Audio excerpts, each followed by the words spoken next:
As American politics grow increasingly toxic, the nation is becoming a more hateful country.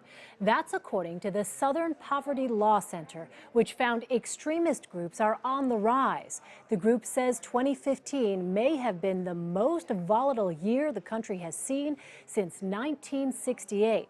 The organization found the number of hate groups operating in 2015 was 14% higher than in 2014. It also found anti-government patriot groups like armed militias and others animated by conspiracy theories also grew 14% during the same period.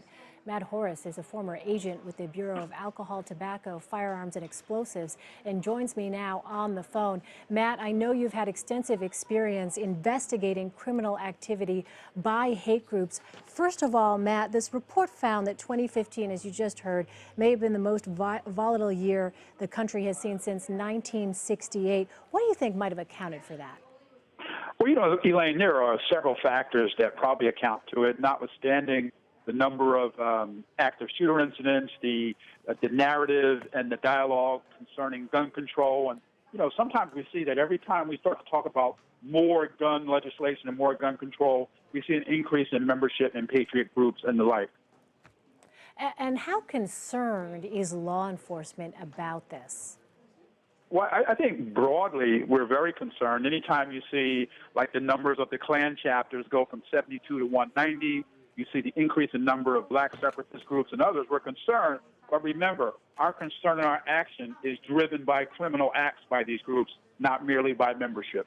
Right. The Southern Poverty Law Center said that the rise in separatist patriot groups who believe in a government conspiracy to take away guns or land from the populace occurred after the spring 2014 standoff between Nevada rancher Cliven Bundy and federal authorities. Now, Bundy and his son Ammon Bundy were arrested this month in connection with the militia takeover of an Oregon wildlife refuge.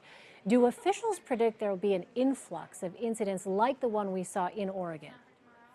Right. Well, at the end of the day, every time there's an incident like this, it tests the resources of local, state, and federal law enforcement. And we treat these things very differently now than we might have 10 or 15 years ago, because in most cases, it is just that, a test of the establishment. Now, anytime, again, we start talking about gun rights, gun legislation, we start to see an increase in these tests. But, the government is up for the task. And if you see what happened with the one in Oregon, there was bloodshed. Someone was killed, but it wasn't day by day, minute by minute. We waited them out. We gave our demands. They gave theirs. And at the end of the day, they're out of that compound at this point. Matt, this report looked extensively at the trends and really didn't kind of indicate any change necessarily in the coming years ahead in terms of people not being as angry as they appear to be now. How troubling are findings like this? Well, they're very troubling, but we live in a very complex time now. If you look at the past year, 2015 was a very explosive year in the country.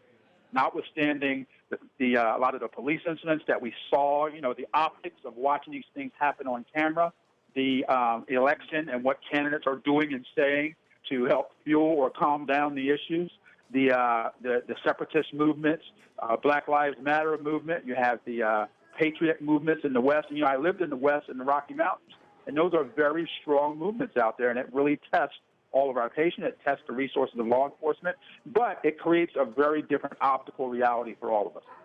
Right. And just for clarification, the authors of this report made a distinction between the peaceful Black Lives Matter movement and the black separatist group who go beyond just calling for political change. They are also trying to incite violence, according to this report. All right, Matt Horace, thank you so much.